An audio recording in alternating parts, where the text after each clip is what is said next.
Ang gubat sa Ukraine o Russia nagpadayon. Ang away sa atong mga politicians sa oposisyon o sa administrasyon nagpadayon. Nasaroy namatay nga media man.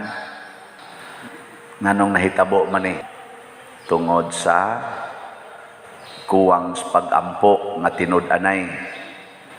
Or bisan ang ato ganing pag-ampo, dili tinuod. Kumusta mang inyong pag-ampo? Tininuod o dili? O unsa may tinuod nga pag-ampo? Ang pag-ampo nga tinud-anay, nga gitudlo ni Kristo, mao ang katumanan sa planos Ginoo sa kalibutan.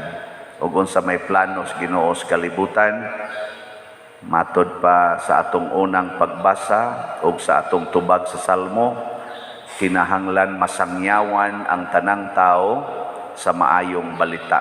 Kung panglakaw kamo sa tibuok kalibutan, matod pa sa atong tubag Salmo, ug isangyaw ang maayong balita.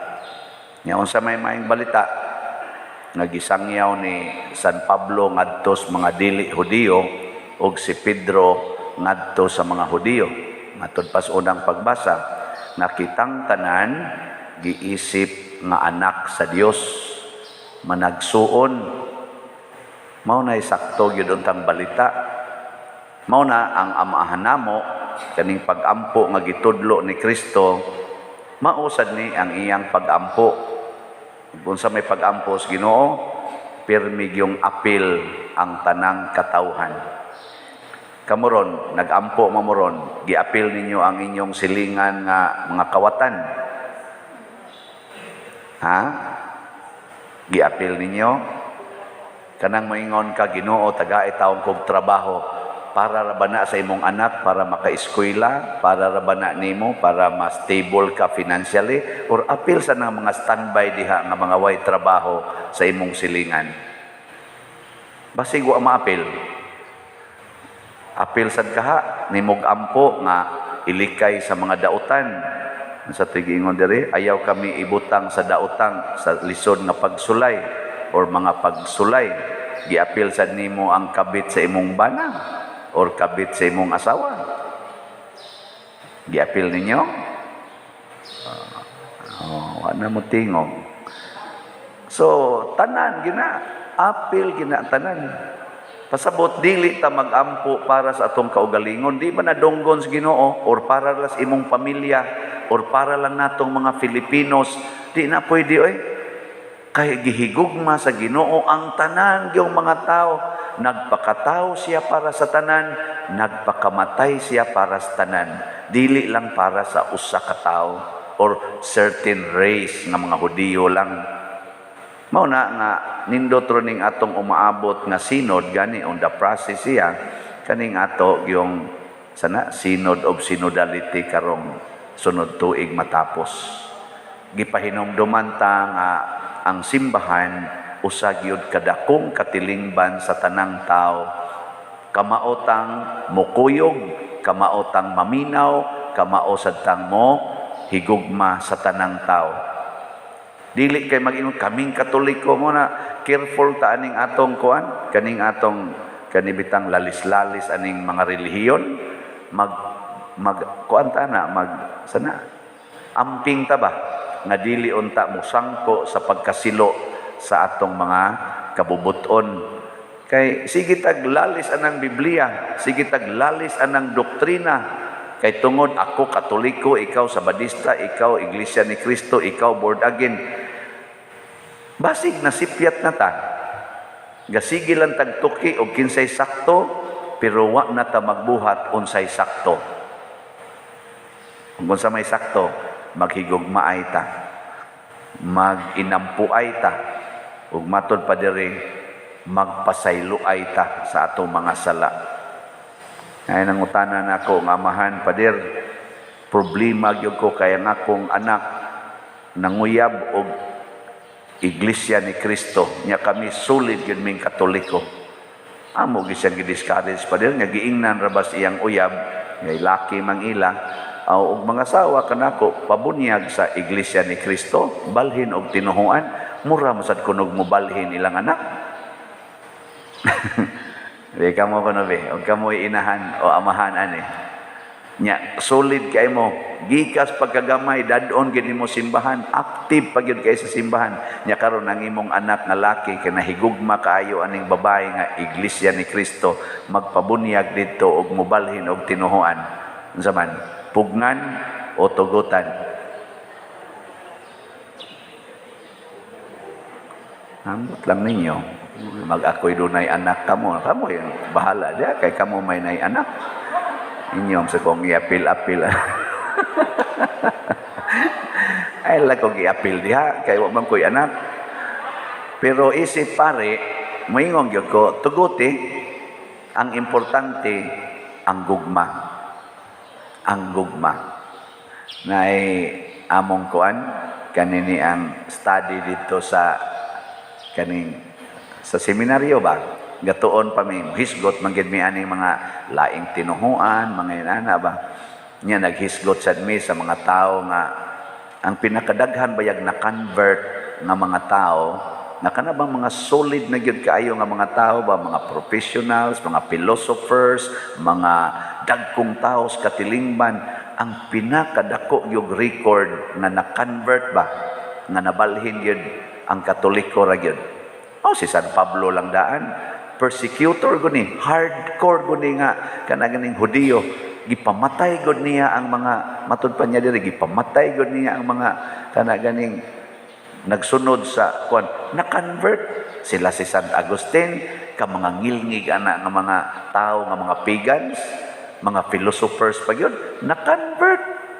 Ignatius of Loyola, convert. Saint Vincent de Paul, na-convert gikan sa wagi klarong kinabuhi ba, supak pa yun. Ug daghan pa yung kaayaw na na-convert. Nga naman, matod pas atong claim, pero ato raning claim, kung imog yung paladman ang imong pagtuos Ginoo, musangko yung kas pagkakatoliko. Testingin ninyo. Basta imog yung paladman ba, imog yung ipatidlong ang imong ang imong pagtuos Ginoo o ang pagsunod nimo sa Ginoo, musangko yung ka nga mahimo kang Katoliko.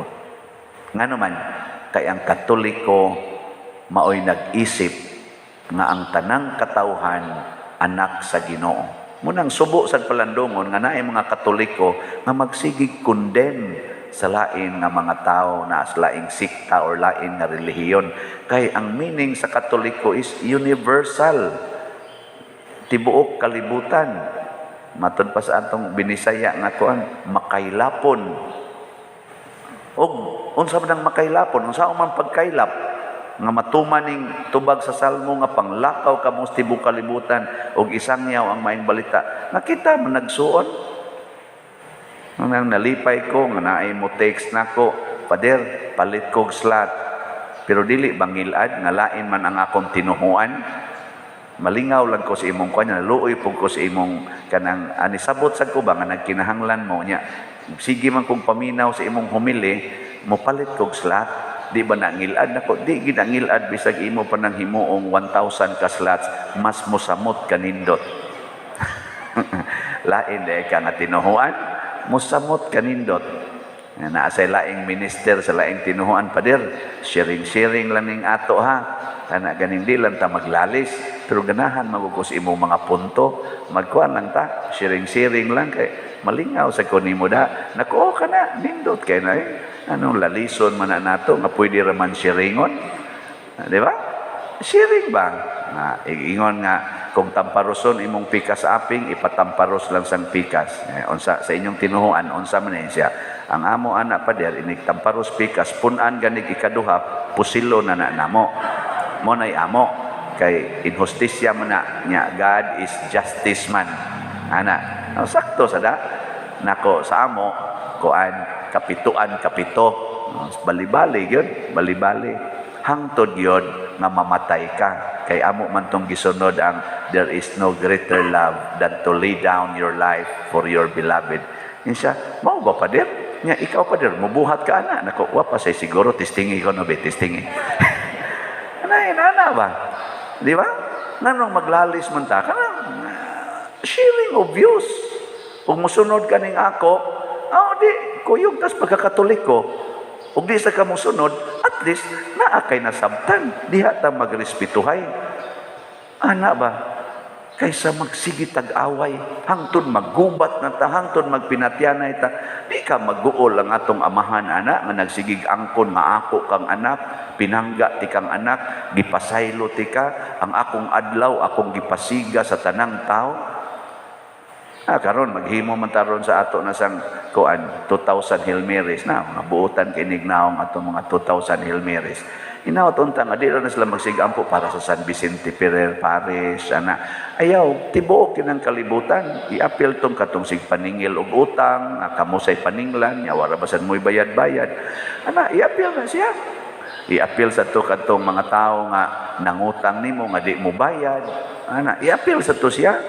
Ayaw to sahir ba mo ampo ta Ginoo tagain na lang na siya sakit kay aron di na siya kuan di na siya hasol man kaistanan pailhara na siya Lord ini kasunod tuig na paralyze ato na niipikto na yung akong 2,000 Hail Marys to na kuan nasakit na gigabaan na ayaw ana in town please lang ayaw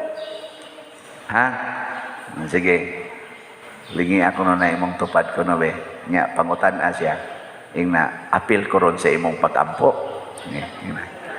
na gi-appeal ko nimo sa imong pag-ampo importante na usay ako ragyud ako yaw appeal lang uban ana kay usara ta sa matas Ginoo mindong na ta